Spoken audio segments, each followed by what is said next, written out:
Assalamualaikum warahmatullahi wabarakatuh.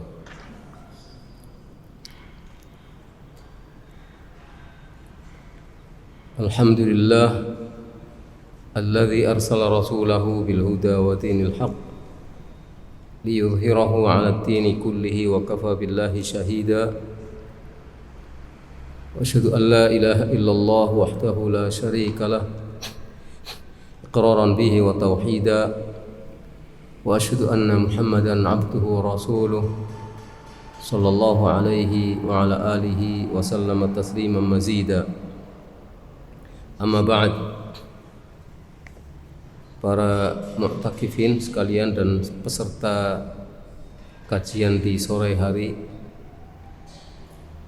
alhamdulillah kita senantiasa mendapatkan limpahan karunia dan nikmat dari Allah SWT yang sangat besar. Di antaranya adalah kesempatan dan kemauan serta kemampuan kita untuk beribadah kepada Allah SWT. Salah satu di antaranya adalah ibadah i'tikaf, dan salah satunya lagi adalah kita masih memiliki semangat dan kesempatan serta kemampuan untuk memperdalam pemahaman kita tentang dinul Islam. Yang hal seperti ini tidak mesti dimiliki oleh setiap muslim. Karena itu maka kita bersyukur kepada Allah atas nikmat yang sangat besar ini, sehingga nikmat Allah yang seperti ini akan senantiasa ditambah oleh Allah, dan kita tidak ingin apabila nikmat ini dicabut oleh Allah Subhanahu wa taala. Maka kita berusaha untuk mempertahankannya dengan cara senantiasa bersyukur pada Allah dan menjalankan apa yang menjadi ketetapan-ketetapan Allah melalui Rasulnya sallallahu alaihi wa alihi wasallam.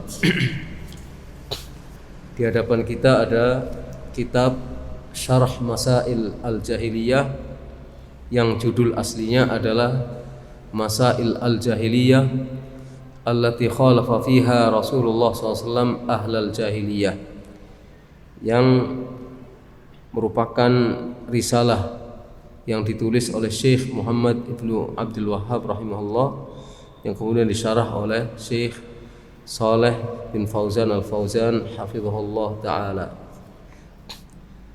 Pada sore hari ini kita mulai pembahasan dari masalah yang ke-27. Masalah yang ke-26 sudah kita bahas, maka kita mulai dari masalah yang oleh penyusun kitab syarah ini diberi judul Ta'liful Kutubi Al-Batilati wa nisbatuha ilallah. Menyusun kitab-kitab yang batil kemudian diakukan sebagai kitab yang asalnya dari Allah. Qal al-mas'alatu sabi'atu wal ashrun, masalah yang ke-27. Qala rahimahullah tasniful kutubil batilati wa nisbatuha ilallah ka qawlihi fawailul lilladzina yaktubuna alkitaba biaydihim thumma yaquluna hadza min indillah, dalam surat Al-Baqarah ayat yang ke-79. Artinya menyusun kitab-kitab yang batil dan menisbatkannya kepada Allah, diakukan itu sebagai kitab yang asalnya dari Allah, padahal itu adalah kitab yang mereka susun sendiri, sebagaimana firman Allah Subhanahu wa taala menceritakan tentang perbuatan mereka. Fawailun lilladzina yaktubunal kitab bi aydihim maka celakalah orang-orang yang menulis Alkitab dengan tangan-tangan mereka. Kemudian mereka mengatakan ini adalah dari sisi Allah. Kitab ini adalah kitab dari Allah. Syekh Shalih Al-Fauzan hafizahullah selanjutnya memberikan syarah ringkas. Beliau mengatakan min afatil yahud, di antara penyakit orang Yahudi, annahum yu'allifuna al-mu'allafat, bahwa mereka menyusun kitab-kitab, karya-karya, wa yaktubunaha bi aidihim, mereka menulisnya dengan tangan-tangan mereka sendiri, wa yadmanunaha al-batil, kemudian mereka menuliskan isinya berupa kebatilan. Wa yaqulun, kemudian mereka mengatakan hadza min indillah, ini dari sisi Allah. Kenapa? Punya tujuan, liyahsulu ala mukafaatin minan nas, supaya mereka mendapatkan imbalan dari manusia. Kalau tidak mereka tekankan kitab ini dan domplengkan dengan nama Allah, mungkin tidak laku kitabnya, tidak didengarkan oleh bangsanya, oleh umatnya. Maka ditambahi supaya mantap bahwa ini adalah dari Allah. Maksudnya supaya mendapatkan imbalan dari manusia. Au yabi'u hadhil kutuba, atau mereka menjual kitab-kitab ini fil aswaq, di pasar-pasar, wa tadurru alaihim amwala, kemudian akhirnya akan melimpahkan kepada mereka harta benda. Dijual di pasar-pasar, mengatasnamakan sebagai kitab Allah, sehingga laku dijual dan akhirnya melimpahlah harta benda untuk mereka. Wa tasnifu al-kutubid dhallatu wa tasnifu al-kutubid dhallati wa tarwijuha 'alan nas hirfatul yahud. Menyusun kitab-kitab sesat dan menjajakannya ke tengah-tengah manusia, itu adalah keahlian orang-orang Yahudi. Ini perlu diperhatikan. Jadi nulis kitab-kitab, kemudian dijajakannya, ditawar-tawarkannya, dipasarkannya kepada manusia, itu adalah keahlian orang Yahudi. Kitab yang sesat, isinya adalah kesesatan, bukan kitab yang baik, kitab yang sesat. Wa man tashabbaha bihim min hadhil ummah, demikian juga merupakan keahlian orang yang menyerupai orang Yahudi dari kalangan umat ini. Wal wajibu 'alal 'alimi hinama yaktubu syai'an minal ilmi an yattaqiyallaha subhanahu wa ta'ala. Yang wajib bagi seorang yang alim ketika menulis sesuatu yang berupa ilmu. Jadi orang alim ketika menuliskan suatu ilmu, hendaknya dia bertakwa kepada Allah. Hendaknya dia bertakwa kepada Allah, ya harus ikhlas, ya berarti harus sesuai isinya dengan Al-Quran dan Sunnah, bukan untuk menipu manusia, bukan untuk sedang membesarkan dirinya supaya diakui keberadaannya oleh manusia sehingga uang akan mengalir kepada dirinya. Bukan itu tujuannya. Wala yaktubu illa ma yuwafiqul kitab was sunnah, dan dia hendaknya tidak menulis kecuali yang sesuai dengan Alkitab dan Sunnah, karena dia kepanjangan dakwah yang apabila menuliskan sesuatu maksudnya untuk dakwah, mengajak orang menuju kebaikan, dan harus sesuai dengan Alkitab was Sunnah. Ada amanah ilmiah bukan nipu, ya, tapi ada amanah ilmiah. Li'annahu mas'ulun an kitabatihi, karena dia bertanggung jawab, akan dimintai pertanggungjawaban di hadapan Allah tentang apa yang ditulisnya.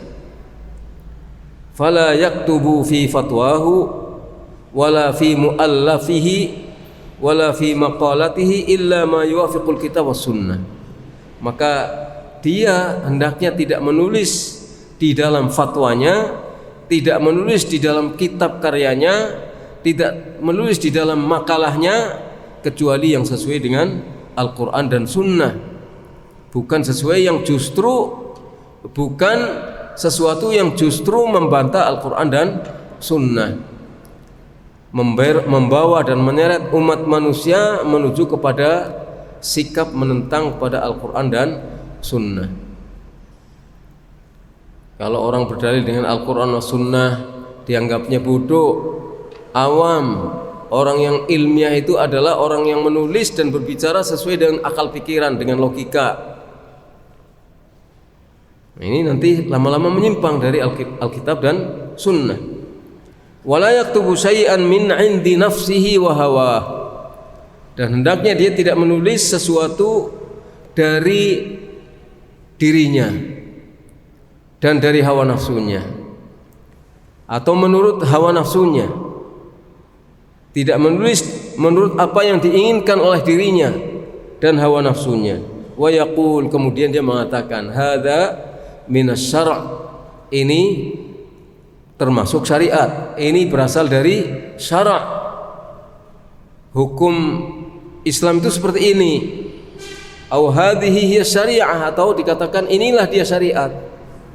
Padahal itu adalah pemikiran dia sendiri. Inilah Quran, bunyinya kayak gini. Bunyinya betul Al-Quran, tapi dia tafsirkan menurut pikirannya sendiri, sehingga bukan itu sesungguhnya yang dimaksudkan oleh Al-Quran. Nah, ini harus hati-hati ketika berbicara, berfatwa, nulis, diklaim bahwa inilah Quran, inilah Sunnah, ternyata beda dengan apa yang dimaukan oleh Al-Quran dan Sunnah.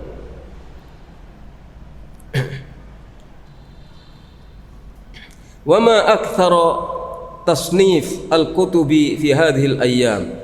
Betapa banyak penyusunan kitab-kitab di hari-hari belakangan ini. Awil rasail, atau risalah-risalah, awil fatawa ad-dhallati al-batilati, atau fatwa-fatwa yang sesat dan batil. Bismil Islam, dengan diatasnamakan Islam. Wa hadza mithlu fi'lil yahud, ini mirip dengan perbuatan orang Yahudi. Jadi bukan hanya sekedar kita jangan seperti orang Yahudi, jangan seperti orang Nasoro, tanpa terasa dia telah terjerumus dalam tindakan seperti orang-orang Yahudi. Contohnya adalah mengatasnamakan inilah Allah berfirman seperti ini. Ya, kalau alhamdulillahirabbil alamin itu firman Allah. Kemudian wa ma atakumur rasul fakhudhuh, ini firman Allah. Tapi kemudian menafsirkannya menurut apa yang dia mau.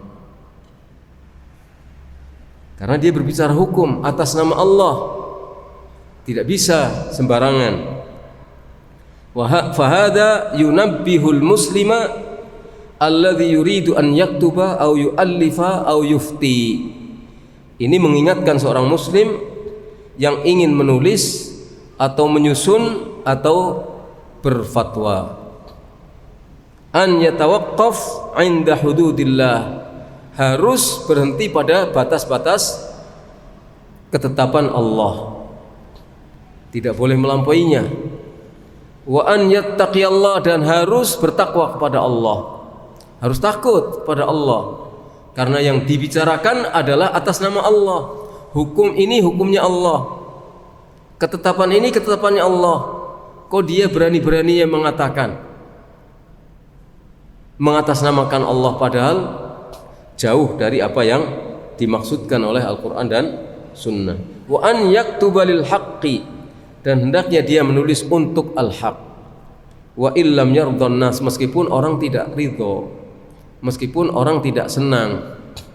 Nah, kalau nuruti kesenangan orang, walaupun kita nulis menurut apa yang mereka inginkan, akan ada saja orang yang tidak suka, pasti. Nggak mungkin kita akan bisa menuruti keinginan semua orang. Jadi kalau kita nulis, ya nulis sesuai dengan apa yang diinginkan oleh Allah, oleh Rasulnya. Yang dimaksudkan oleh Allah dan dimaksudkan oleh Rasulnya, bukan apa yang diinginkan oleh orang banyak. Kalau kita mati, mereka juga jenguk pun tidak, mengikuti kita ke kuburan pun tidak. Apanya yang diharapkan dari mereka? Paling-paling ngasih uang sebentar, paling-paling ngasih pujian sesaat. Setelah itu sudah, kita nggak mendapatkan apa-apa. Pujian itu kan pada saat kita mendengar bangga, 2 hari kemudian sudah lalai, kita sudah lupa dengan pujian mereka. Orang-orang juga tidak akan ada yang memperhatikan kita. Ini masalah yang ke-27, menisbatkan karya mereka ke dalam menisbatkan karya mereka kepada Allah Subhanahu wa taala. Pembahasan berikutnya adalah rafdhu ma 'inda ghairihim minal haq. Menolak kebenaran atau al-haq yang ada pada orang lain. Dia kebenaran ini belum dia lakukan, terus kebenaran itu ada pada orang lain. Karena ada pada orang lain, meski itu benar, ditolak. Ini masalah yang ke-28, al-mas'alatu tsaminatu wal 'ishrun, masalah yang ke-28. Annahum la yaqbaluna minal haqqi illa alladhi ma'a ta'ifatihim. Mereka tidak menerima al-haq kecuali yang berasal dari kelompoknya. Kalau tidak dari kelompoknya enggak mau. Ini kan taklid. Walaupun orang bilang modern, kalau seperti ini ya taklid, kayak orang jahiliyah. Kalaupun orang itu berbicara kami adalah orang yang maju cara berpikirnya, kalau seperti ini ya kayak orang jahiliyah. Taklid juga. Tidak menerima al-haq kecuali yang datang bersama pada kelompok mereka. Kaqaulihi qalu nu'minu bima unzila alaina. Seperti firman Allah Ta'ala menceritakan tentang sikap atau perkataan orang-orang Yahudi Ahlul Kitab. Mereka mengatakan kami beriman kepada apa yang diturunkan kepada kami. Artinya hanya beriman kepada kitab yang diturunkan kepada kami, kitabnya Nabi Musa, Taurat. Awal ayatnya akan mengatakan wa idza qila lahum aminu bima anzalallah qalu nu'minu bima unzila alaina. Surat Al-Baqarah itu ayat 91. Ketika dikatakan kepada mereka, berimanlah kamu kepada apa yang Allah turunkan. Termasuk yang paling akhir adalah diturunkan kepada Nabi Muhammad SAW, yaitu Al-Quran Al-Karim. Mereka menjawab, kami beriman kepada yang diturunkan kepada kami.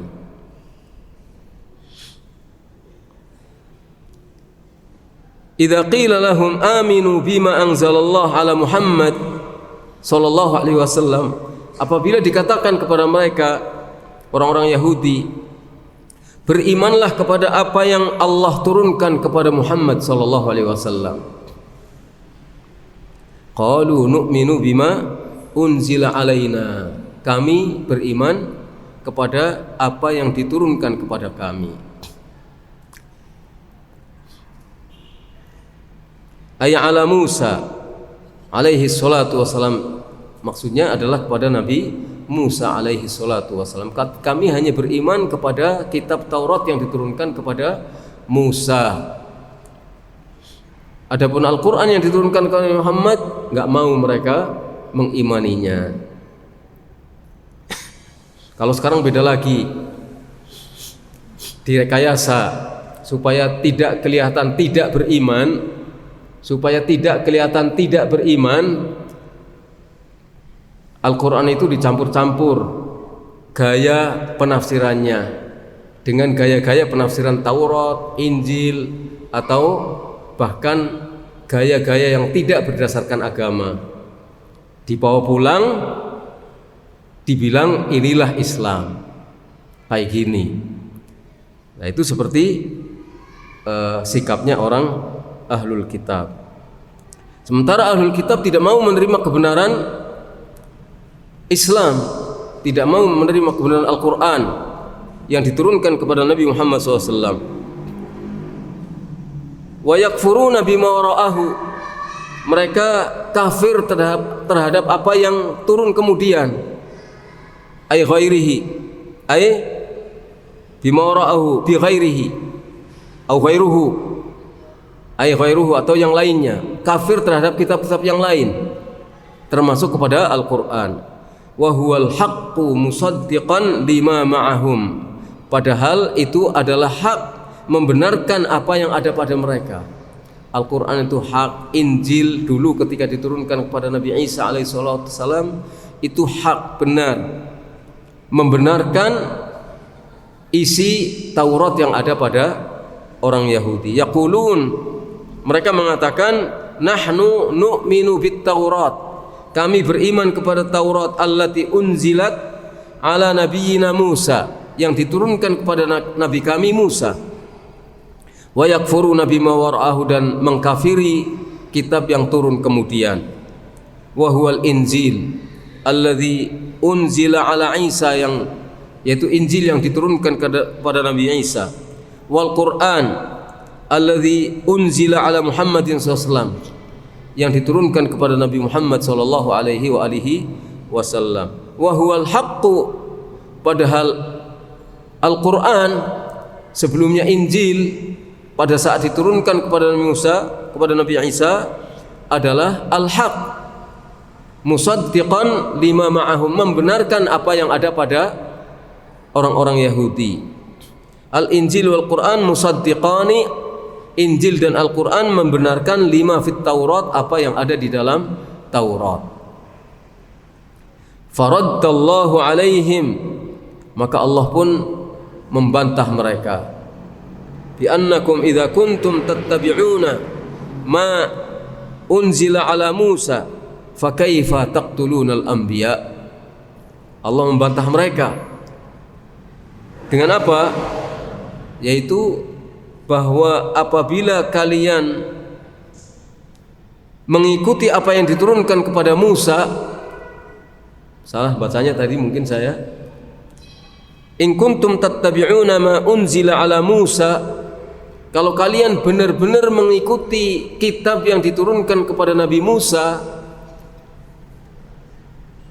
tapi kenapa kalian membunuh para nabi?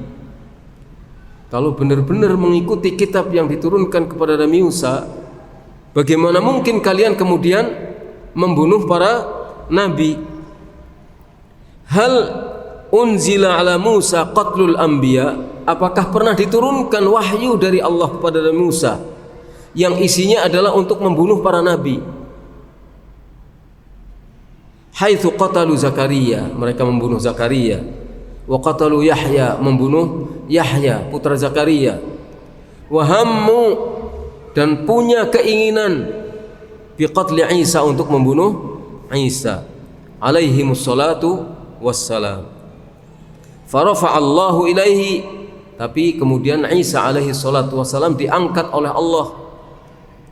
Wa asamahu minhum, dan menjaga Isa dari mereka, dari kejahatan mereka, sehingga Isa selamat, diangkat di sisi Allah Subhanahu wa taala. Wa hammu biqatli Muhammadin sallallahu alaihi wasallam, dan mereka juga bermaksud, berkeinginan keras untuk membunuh Nabi Muhammad SAW. Bagaimana ketika Nabi di Madinah, orang-orang Yahudi selalu mengintai bagaimana caranya bisa membunuh Nabi Muhammad sallallahu alaihi wasallam.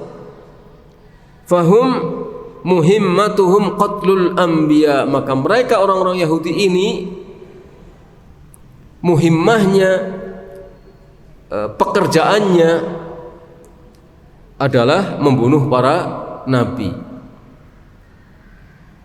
Kama qala Allah Ta'ala, sebagaimana Allah Ta'ala berfirman, afa kullama ja'akum rasulun bima la tahwa anfusukum istakbartum fa fariqan kadzabtum wa fariqan taqtulun. Apakah setiap kali datang kepada kalian rasul dengan sesuatu yang tidak sesuai dengan keinginan nafsu kalian, lalu kalian menjadi sombong, lalu sebagian di antara kalian mendustakan para rasul, mendustakan rasul, dan sebagian yang lain membunuh. Kalian bunuh, sebagian yang lain kalian dustakan, sebagian yang lainnya kalian bunuh. Jadi pekerjaan mereka adalah membunuh para nabi atau berusaha untuk membunuh para nabi Allah. Itu pekerjaan mereka, kepentingan mereka, itu artinya perhatian mereka. Perhatian mereka selalu ingin membunuh nabi. Kenapa? Karena setiap kali nabi datang mereka enggak setuju, kecuali dari kalangan mereka sendiri.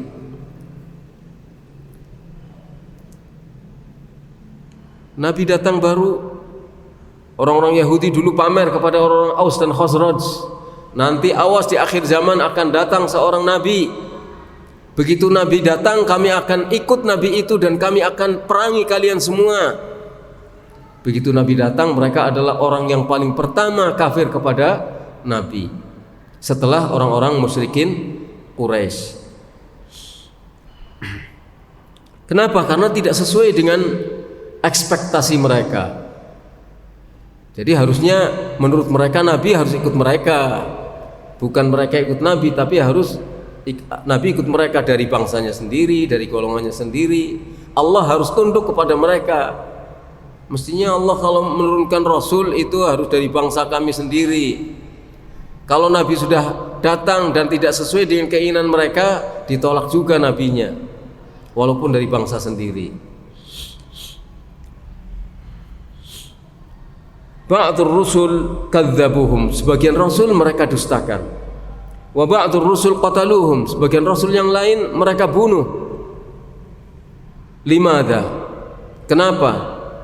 Li'annahum ja'uhum bima la tahwa anfusuhum, karena mereka telah datang karena para nabi, para rasul itu datang kepada mereka tidak sesuai dengan keinginan nafsu mereka, tidak sesuai dengan ekspektasi mereka. Fa kaifa yaqulun, maka bagaimana mereka mengatakan nu'minu bima unzila alaina, kami beriman kepada kitab yang diturunkan kepada kami.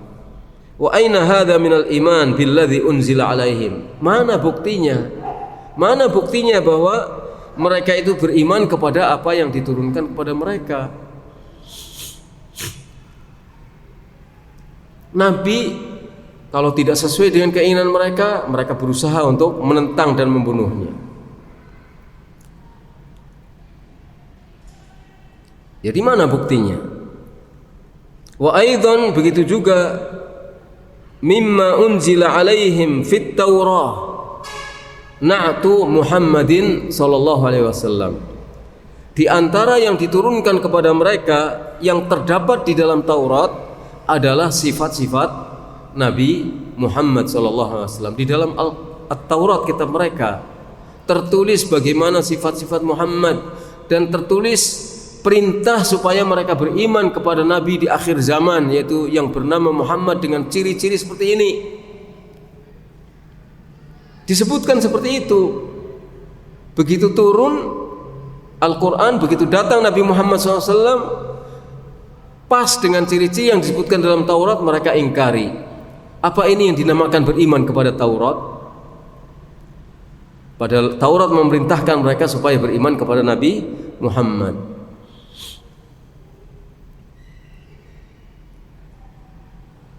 Jadi dalam Taurat itu terdapat ciri-ciri sifat-sifat Nabi Muhammad SAW. Wa bayanu risalatihi, wa sifatuhu alaihi salatu wassalam. Terdapat penjelasan tentang risalah Nabi, terdapat tentang sifat-sifat Nabi alaihi salatu wassalam. Falimadza lam yu'minu bi Muhammadin sallallahu alaihi wasallam? Lalu mengapa mereka tidak beriman kepada Nabi Muhammad sallallahu alaihi wasallam? Padahal itu perintah Taurat. Kalau mereka beriman kepada Taurat, perintah Taurat akan ditaati. Tapi ternyata bohong. Mereka hanya pandai menyebarkan berita hoax. Berita hoax yang dimaksudkan adalah kami akan beriman, kami akan beriman, kami beriman. Ternyata hoax saja, tidak benar. Adapun tentang Nabi Muhammad benar, bukan hoax. Tapi kami akan beriman, kami akan beriman, kan berita bohong saja itu. Bohong dari mereka. Innal iman bi Muhammadin sallallahu alaihi wasallam huwa iman bima unzila alaihim. Beriman kepada Nabi Muhammad SAW berarti beriman kepada yang diturunkan kepada mereka, beriman kepada kitab yang diturunkan kepada mereka. Wa qad kafaru bihi, ternyata mereka kafir kepada Nabi Muhammad SAW. Wa hum yaqulun, sementara mereka mengatakan nu'minu bima unzila alaina, kami beriman kepada kitab yang diturunkan kepada kami. Jadi enggak ada buktinya. Wa hadha yashmalu man yaqul ana la attabi' illa fulanan minal ulama. Ini mencakup ya pengertian yang di atas yang dikatakan orang Yahudi itu, pengertiannya mencakup orang yang mengatakan saya tidak akan ikut kecuali ulama fulan saja. Kami enggak akan ikut kecuali kepada ulama fulan saja. Selainnya enggak mau. Mbok dibayar berapa, dipaksa berapa, enggak mau. Siapa yang membayar? Kalau mengikuti kebenaran itu kan enggak perlu bayaran ya. Karena dia butuh sendiri. Seseorang itu butuh untuk mengikuti al-haq. Siapapun yang membawa al-haq tersebut. Enggak mengharapkan bayaran. Kalau dibayar ya namanya carinya dunia, bukan cari al-haq. Wal wajib annahu yaqbalul haq, padahal kewajiban dia adalah menerima al-haq. Yang wajib bagi dia adalah menerima al-haq. Wala yata'assabu li imamihi, tidak ta'assub kepada imamnya, tidak fanatik terhadap imamnya. Au li mudarrisihi, tidak fanatik kepada gurunya. Au syaikhihi, atau tidak fanatik kepada syekhnya, karena syekh bisa salah, mudarris ustadz bisa salah, imam bisa salah. Siapa orang yang tidak bisa salah? Bisa salah, semuanya bisa salah kecuali Nabi, karena kesalahan Nabi dijaga oleh Allah SWT, dijaga dari kesalahan. Ingin berbuat salah diluruskan oleh Allah SWT. Kalau selain itu nggak bisa.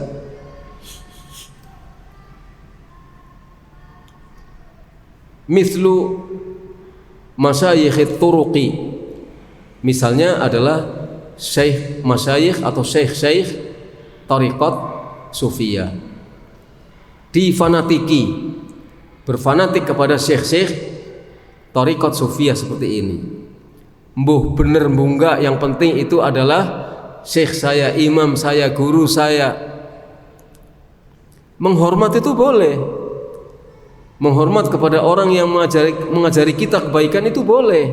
Dan anjuran di dalam Islam harus berta'addub pada gurunya, kepada orang yang memberikan petunjuk kebenaran kepada kita. Tapi tidak boleh taklid, tidak boleh fanatik. Kalau datangnya bukan dari dia nggak mau, walaupun benar, harus dari dia.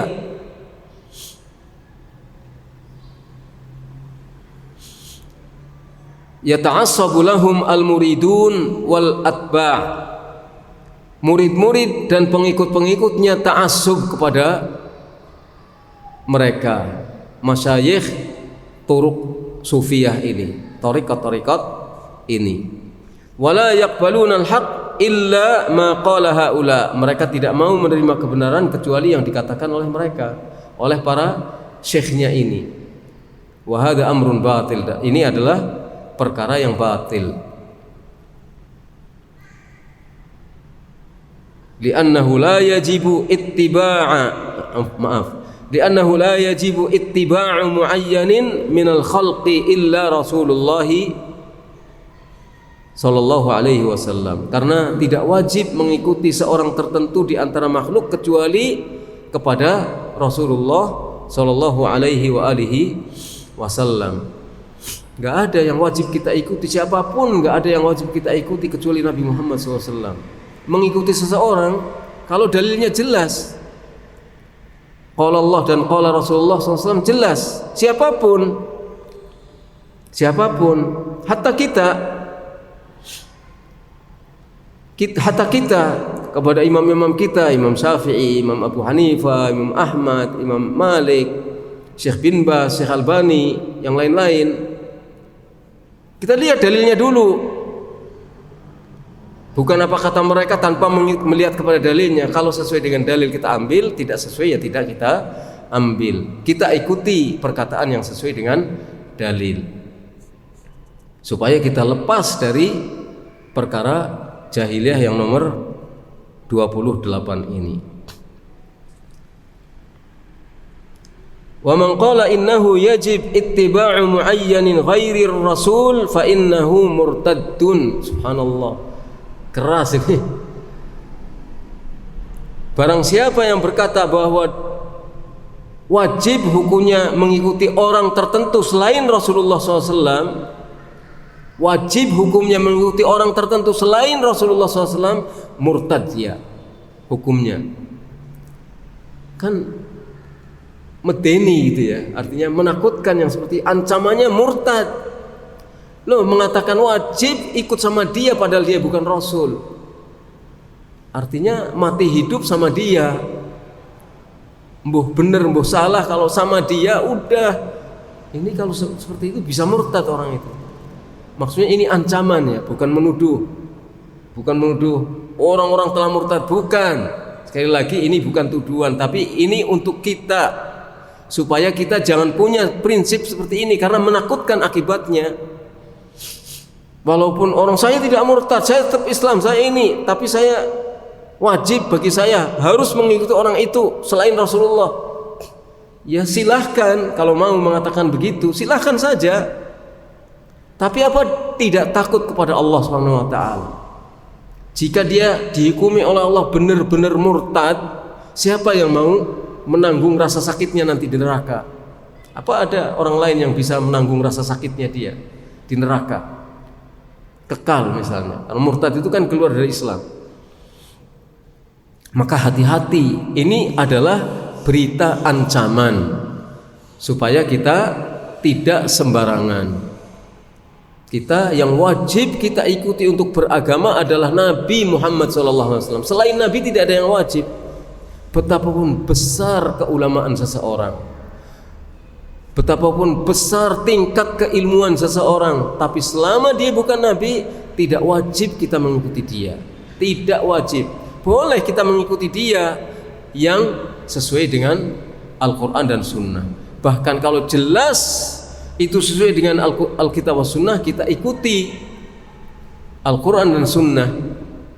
Kita wajib mengikuti yang benar itu karena sesuai dengan Al-Quran dan Sunnah. Yustatab. Jadi tadi dihukumi murtad. Yustatab, dituntut untuk bertaubat. Dituntut untuk bertaubat. Fa intab, maka kalau bertaubat berarti dia kembali kepada Islam. Wa illa, dan kalau tidak bertaubat, kutil, maka dia dibunuh. Oleh siapa? Bukan oleh perorangan, bukan oleh perkelompok, ya, bukan oleh perorangan, bukan oleh perkelompok, tapi oleh pemerintah yang sah yang menjalankan hukum seperti ini. Kalau pemerintahnya tidak menjalankan, ya sudah, nggak boleh kita kemudian maju sendiri menghakimi sendiri, nggak boleh, haram itu hukumnya. Ya. Ini sedang berbicara tentang hukum di dalam Islam. Dan yang menjalankan hukum itu adalah orang yang punya kewenangan mendapatkan pengesahan dari syariat Islam bahwa ketetapan hukumnya berlaku. Penguasa yang punya kekuasaan. Kama qarrara dzalika Syekhul Islam Ibnu Taimiyah, sebagaimana telah menegaskan hal yang demikian itu Syekhul Islam Ibnu Taimiyah, li'annahu ja'ala fulanan musawiyan lirrasul. Alasannya apa? Kok murtad? Orang yang mengatakan wajib hukumnya mengikuti seorang tertentu selain Nabi, maka murtad. Kenapa? Alasannya murtad apa? Karena dia telah menjadikan seseorang selain Nabi sama derajatnya dengan Nabi, sama kedudukannya dengan Nabi. Fala ahad yajibu tiba'uhu illa Rasulullah SAW. Maka tidak boleh ada seorang pun yang wajib diikuti selain Rasulullah. Tidak ada seorang pun yang wajib untuk diikuti selain Rasulullah SAW. Karena kita sudah berikrar dengan pernyataan kita, asyhadu anna Muhammadar Rasulullah. Aku berikrar, aku bersaksi bahwasanya Muhammad adalah utusan Allah. Artinya menjadikan Muhammad satu-satunya yang harus diikuti dalam hal beragama, dalam beribadah kepada Allah Subhanahu wa taala. Adapun kalau ingin tahu caranya bagaimana nanam padi yang bagus, ya dicari di Al-Quran nggak ada, dicari dalam sunnah juga nggak ada. Bagaimana caranya menanam padi, jenis apa, musim apa sebaiknya, tanahnya yang seperti apa, mengandung pH seperti dan lain sebagainya. Ya kalau cari di dalam Al-Quran sampai mati juga yang praktis seperti itu nggak ada. Tapi kan ada, fas'alu ahla dzikri in kuntum la ta'lamun. Tanya kepada orang yang tahu apabila kamu tidak tahu.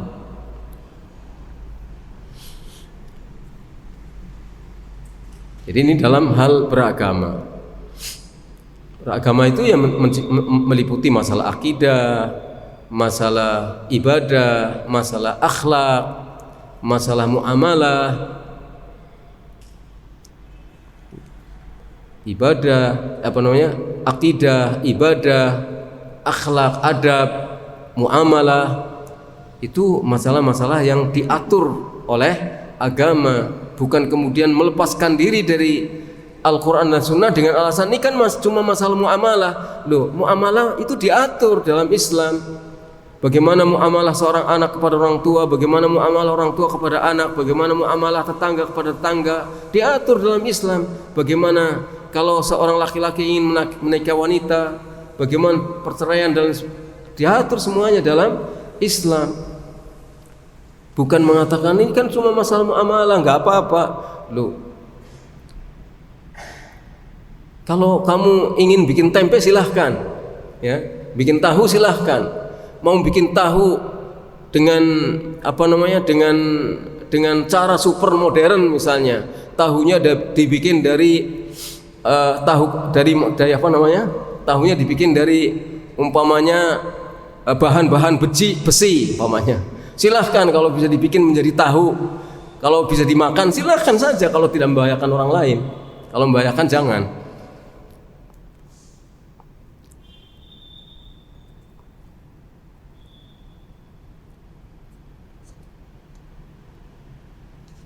Amma khairuhu minal a'immati wal ulama'i rahimahumullah fayuttaba'un fima wafaqu fihi al-haqqa. Adapun selain Nabi dari para a'immah, adapun selain Nabi yang terdiri dari para imam, para ulama rahimahumullah jami'an, maka mereka diikuti ketika mereka sesuai perkataan atau tindakannya dengan al-haq. Jadi hanya diikuti ketika mereka itu selaras sesuai dengan al-haq. Wa ma akhta'u fihi minal istihad fa innahu la yajuzu akhdhuhu. Dan apa yang mereka salah di dalamnya daripada istihad, maka tidak boleh diambil. Kesalahan itu tidak boleh diambil kalau kita tahu salah loh ya. Kalau kita nggak tahu beda lagi urusannya. Tapi kalau kita tahu itu salah, bertentangan dengan Al-Quran dan Sunnah, maka yang salah itu tidak boleh diambil.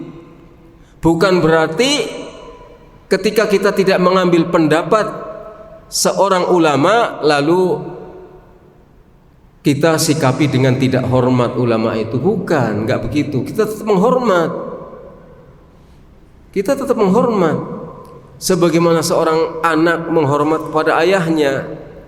Tetap hormat kepada ayahnya. Yang keliru dari ayahnya tidak boleh diikuti dan diambil, tetapi tetap menghormat kepada ayahnya. Hatta ayah yang kafir, wa in jahadaka ala an tusyrika bi ma laisa laka bihi ilmun fala tuti'huma wa sahibhuma fid dunya ma'rufa. Kalau kedua orang tua memaksa kamu untuk berbuat syirik, yang syirik itu adalah sesuatu yang tidak ilmiah, tidak pakai ilmu, syirik itu tidak berdasarkan ilmu, maka jangan ikuti, jangan taati perintah itu walaupun kamu dipaksa berbuat syirik. Jangan diikuti. Tapi sahibhuma, temani, pergauli kedua orang tuamu di dunia ini dengan cara yang ma'ruf, bukan dengan cara yang tidak ma'ruf. Cara yang ma'ruf. Ma'rufnya seorang anak gimana kepada ayah? Tidak taat kepada perintah syirik, tapi tetap menghormat, tetap taat kepada perintah-perintah yang bukan urusan syirik. Nyucikan baju, beli sabun, beli tempe, beli daging, kita taati. Ini karena orang tuanya dianggap musyrik, lalu tidak taat total, disuruh ngapa-ngapain enggak, kamu musyrik. Itu bukan ajaran Rasulullah, bukan ajaran Al-Quran yang seperti itu.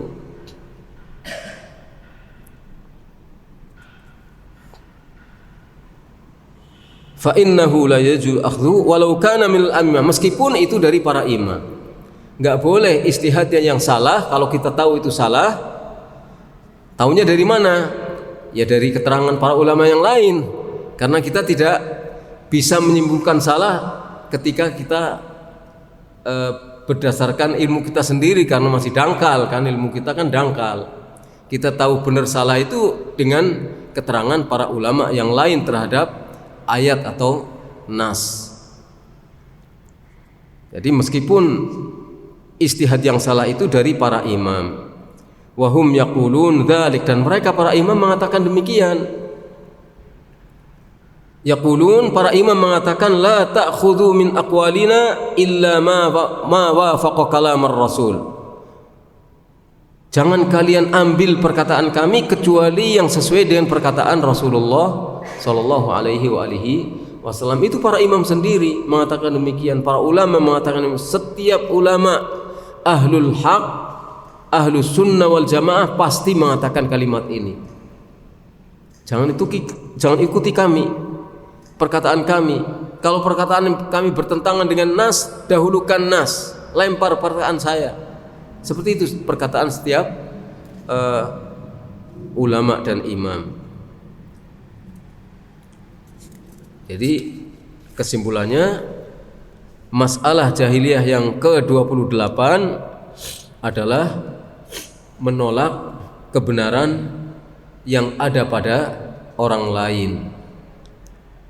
Kebenaran itu hanya akan diterima kalau itu dari kelompoknya, dari kalangannya. Kalau tidak dari kalangannya nggak mau menerima, walaupun sudah jelas tetap tidak mau menerima.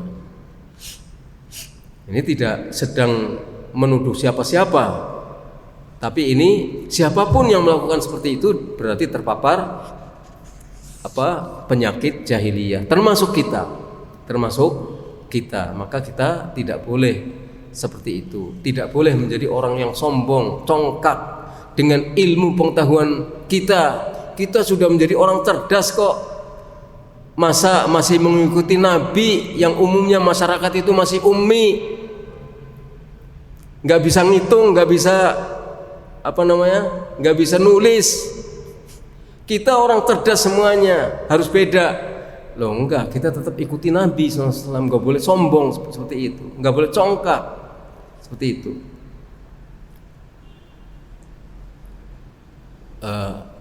Saya kira itu saja dulu yang kita kaji, mudah-mudahan bermanfaat, mengingatkan kita supaya bersih jiwa raga kita dalam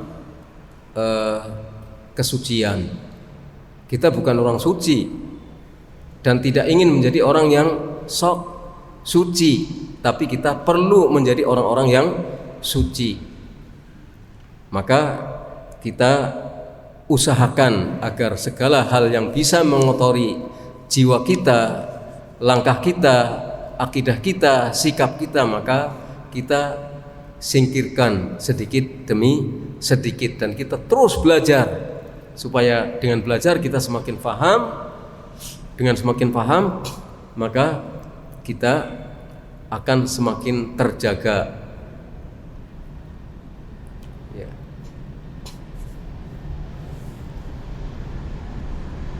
Termasuk perubahan sholat tarawih ya.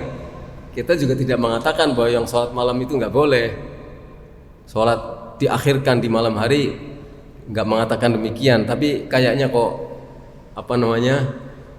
dikembalikan kepada setelah sholat isya dan rotibah isyanya itu yang asli.